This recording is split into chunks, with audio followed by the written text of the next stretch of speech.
Hi everyone. So for those of you that know me, I recently had a birthday and I got an unwanted birthday present. About a week before my birthday, I noticed that my legs were swelling up and so were my hands and everything. And it was simply fluid. It wasn't swelling from an accident or injury. And it got so bad, on my legs, for example, the skin was almost like breaking open because it was just so much fluid. You could literally stick your finger and make an indentation on my legs. So I knew it was pretty bad. But because it was the week before my birthday, I really didn't, care so much about that. I sort of just let things go.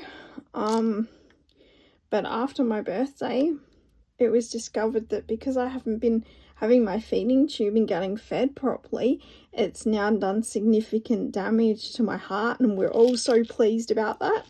I now am on fluid tablets, as you can see. That's my birthday present, is that my heart's now so damaged that I'm on fluid tablets, and that's as a result of not having my feeding tube.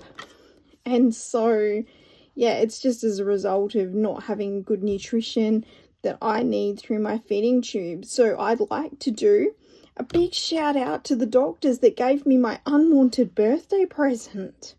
So the Royal Melbourne Hospital, who should have been supplying me my feeding tube services and supplies, who decided to abruptly cut me off without medical reasoning. I want to thank you for this. The Royal Melbourne Hospital, I can't stress enough who you are. I'd like to thank Professor Hebard, who's one of the doctors who was involved in that decision. I want to thank you for my unwanted birthday present of heart damage and liver damage. Thank you. Could have been decent about the situation. I'd also like to thank the doctor from England, the gastroenterologist, who also made this decision that came out from England to Australia. He's meant to be very, very well respected in Great Britain and is a big deal in gastroenterology circles. But here, look what he's done to me. Cut me off from my tube services. I now have to take, anti-fluid tablets as a result. So that's, wonderful.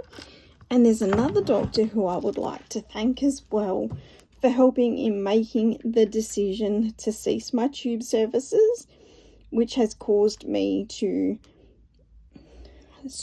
have the heart damage and the liver damage, which is obviously increasing and continuing to get worse since I'm not being fed properly. The other doctor is Professor Kirsty, Buising is her name. I'm not sure how to pronounce it, so I'll just spell it. So that's the other doctor who elected to cease my tube feeding services, as she believes it's in my best interest. The interesting thing is, Professor Kirsty, is that people with fibrosis or ossification or progressiva, when they have the problems with the gastroenterology tract that I have, it's necessary to provide a feeding tube. Surgeries are not possible to try and fix the congenital issues because it causes bone formation. So your report is disgusting, telling me to have a surgery that will result in my death and additional bone growth, when you could just do what the guidelines for fibrosis or ossification or progressiva tell you to do. And that is, 1, provide a G-tube. If the G-tube isn't working, provide a J-tube. If the J-tube is no longer working, provide TPN. These are the options that I have, Kirsty. Okay, in your report, you say, I can just do nothing. So doing nothing and trying to eat and drink on my own gets me heart damage, Kirsty. Look, gets me liver damage, Kirsty. Every day that I'm not being fed adequately through my tube, further organ damage is occurring and I'm getting closer to dying. Thank you, Kirsty. Thank you, Professor Hebard. And thank you to the doctor from the United Kingdom that came to the Royal Melbourne. And a big shout out and thank you to the Royal Melbourne for my unwanted birthday present. Yep, you're fabulous. Great.